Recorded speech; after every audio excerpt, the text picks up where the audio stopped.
Wow បងប្អូនក្មួយៗអ្នកគ្នាស្គាល់អត់នេះគឺសាច់គោជប៉ុនណាមិនមែនសាច់ជ្រូកទេបងប្អូនគេហៅថាវ៉ាយើងចាថ្ងៃនេះទិញ25គីឡូតែម្ដងបងប្អូនមើលសាច់ឡើងក្រហមហើយមានអាជាតិខ្លាញ់នៅតាមចាសាច់ហ្នឹងហើយនិយាយពីថាផុយញ៉ាំទៅលាយក្នុងមាត់តែម្ដងនិយាយថាទុនឆ្ងាញ់សាហាវញាក់សាហាវព្រៃផ្សៃហ្មងបងប្អូននេះខ្ញុំកាត់ឲ្យបងប្អូនមើលខាងក្នុងចាបងប្អូនសាច់គោជប៉ុននឹងគូថាពិសេសហើយភាគច្រើនគឺគេញ៉ាំតែនៅក្នុងរដូវកាលបុណ្យពិសេសរបស់ជប៉ុនទេដូចជាចូលឆ្នាំឬក៏រដូវកាលផ្សេងណាចា holiday អីចឹងណាតែថ្ងៃហ្នឹងគឺថាខាងខ្ញុំគ្រួសារខ្ញុំហ្នឹងក៏មកចំនួន2ដុំចាបងប្អូនមកដល់ផ្ទះតែម្ដងពីរោងចក្រសាច់របស់ជប៉ុនកុំឲ្យគេថាយើងនៅជប៉ុនហើយមិនដែលស្គាល់ជាតិសាច់គោជប៉ុននោះឥឡូវមកស្ដាប់ខ្ញុំនិយាយទីមួយខ្ញុំនិយាយអីគេខ្លះទាំងអស់គ្នានេះគឺជាសាច់គោជប៉ុនវ៉ាកាយឺហើយបងប្អូនឃើញគីឡូគឺគេដាក់នៅក្នុងនេះគីឡូគឺក្រយូសានវ៉ាគីឡូសាですかគីឡូですか13នេះខ្ញុំពងសួរមកក្មេងថា13គីឡូមែនហើយចុះអានេះគាត់គេថាយឺនេះនោះអាហ្នឹង12.3នេះ12.3គីឡូអញ្ចឹង2ហ្នឹង2ដុំហ្នឹង25គីឡូជាប្រភេទសាច់គោវ៉ាកាយឺខ្មែរយើងហៅវ៉ាហ្គូខ្មែរយើងសាច់គោជប៉ុនវ៉ាហ្គូអាត្រង់ភ្លៅគោចំនួន25គីឡូនេះបងប្អូនមើលសាច់គេល្អកម្រិតណាអូនេះគេដាក់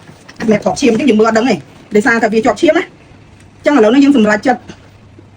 ទុកនៅផ្ទះនេះខ្លះហើយផ្ញើទៅសាច់ខ្លះអូយសុបបងប្អូនអើយសាច់គោជប៉ុននេះគាត់សាច់ឆ្កាប់គាត់គេសេទីគេទេទេшүү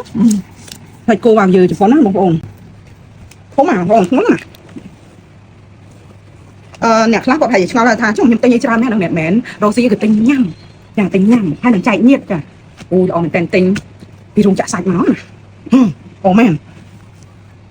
អានេះដលេវាដល់ខែ8មានដលេទៀតថ្ងៃទី5ខែ8 2ដុំហ្នឹង25គីឡូជាងនេះបងប្អូនសាច់គោជប៉ុនគេហៅវ៉ាយឺ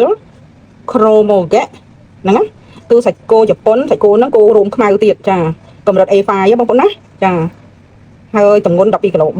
3ហើយកាលបច្ឆេទកាប់ថ្ងៃទី22ខែមិថុនាឆ្នាំ2026កាលបច្ឆេទដលេវាហ្នឹងគឺថ្ងៃ5ខែសីហា2026គេថាមានដលេទៀតបងប្អូននេះមានលេខកូដលេខអីលេខសាច់គោជប៉ុនគឺអញ្ចឹងខុកសាំងណាអានេះពេញទុកញ៉ាំលក្ខណៈគ្រួសារសាច់ល្អហ៎នេះមួយទៀតបងប្អូននេះ13គីឡូខ្ញុំមកកាត់វាជា2ឲ្យបងប្អូនមើលមួយដុំខ្ញុំបានដឹកទៅឲ្យសាច់ថ្លៃខ្ញុំហើយបងប្អូនថ្លៃស្រីមិនសល់តែមួយដុំទេចាឥឡូវខ្ញុំពុះជា2ឲ្យបងប្អូនមើលចាំមើលទាំងអស់គ្នាខ្ញុំជឿថាមានបងប្អូនជាច្រើនគាត់ដឹងពីភាពល្បីល្បាញរបស់សាច់គោជប៉ុនហើយសាច់គោជប៉ុនគឺល្បីណាស់ទូទាំងសកលលោកដោយសារវាមានអត្តស័យខ្លាញ់វានៅជាប់បន្តិចនៅក្នុងសាច់ហ្នឹងហើយអាហ្នឹងដែលធ្វើឲ្យសាច់គោនឹងផុយចាឥឡូវខ្ញុំកាត់បន្តិចដើម្បីបើយើងនិយាយទៅថាអាំងលើខ្ទះពាក្យថាអាំងយើងអត់ដាក់ប្រេងឆាមែនទេអាំងលើខ្ទះហ្នឹងដើម្បីដាក់ឲ្យប្តីមកក្មេងកូនខ្ញុំដាក់ rosemary ហើយខ្ទឹមសលីងនៅខ្ទះហើយដាក់សាច់គោនឹងចូលអានេះខ្ញុំយកកន្លែងអត់សូវមានជាតិខ្លាញ់ឲ្យពួកគាត់ហូបធម្មតាបងប្អូនមកកន្លែងមានជាតិខ្លាញ់វាឆ្ងាញ់វាទន់ក៏ប៉ុន្តែវាអាចថាវាខ្លាញ់ច្រើនវាកូលេស្តេរ៉ុលក៏ច្រើនតាមនឹងដែរខ្ញុំដាក់រោយអំបិលហើយនឹងម្រេចអញ្ចឹងណាចាម្រេចដូចយើងចេញតិចពេកដាក់មិនតាន់ចិត្តរោយហិនដៃវិញម្ដងមើលធម្មតាពេលដែលយើងអាំងសាច់គោហ្នឹងគេត្រូវការ4នាទីសងខាងចាមួយខាង4នាទីមួយខាង4នាទីភ្លើងខ្ញុំដាក់កម្ដៅមធ្យមទៅកុំឲ្យក្តៅខ្លាំងពេក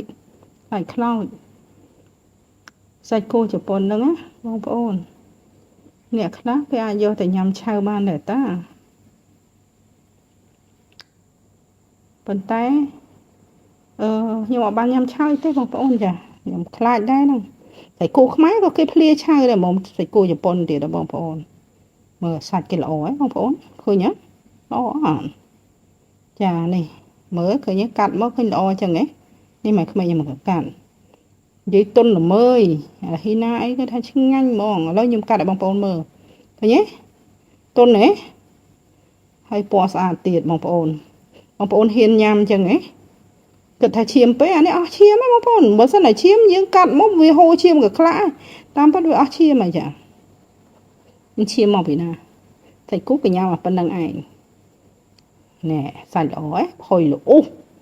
ចាមើលសាច់គេ A5 ចាកម្រិតល្អលេខ1របស់ជប៉ុនណាវ៉ាយឺនេះខ្លាញ់ខ្ញុំឃើញខ្លាញ់ច្រើនពេកខ្ញុំកាត់វាម្ដុំតាមពិតវាឆ្ងាញ់តែសារខ្លាញ់ណាស់ដែរតែផ្ទះខ្ញុំមានមនុស្សចាស់មានម៉ាក់ក្មេងអញ្ចឹងណាម៉ាក់ក្មេងខ្ញុំមកលាក់ស៊ីនឹងសាច់គោក៏ប៉ុន្តែក៏ហូបបានតិចតួចដែរចាមិនថាអត់សោះអូយសាច់ល្អនោះល្អផុយណាស់ព្រះអង្គអើយមកចំណិតស្ដើងនៅរេស្តូរ៉ង់ក្នុងប្រទេសជប៉ុនហ្នឹងក៏ថ្លៃមិនស្ទើរដែរតែផ្ទះខ្ញុំប្តីខ្ញុំម៉ែក្មេងកូនខ្ញុំគឺហូបមកឆ្ងាញ់មកពេញមាត់ចង់ញ៉ាំគឺញ៉ាំតន់ពងកនៅឈរចាហើយខ្ញុំបកកខ្លះដែរបងប្អូនអាខ្លះរឹងខ្ញុំបកកតាបកកទុកពេញកាត់ដុំតែអាណាទុនហើយគឺខ្ញុំប្រឡាយ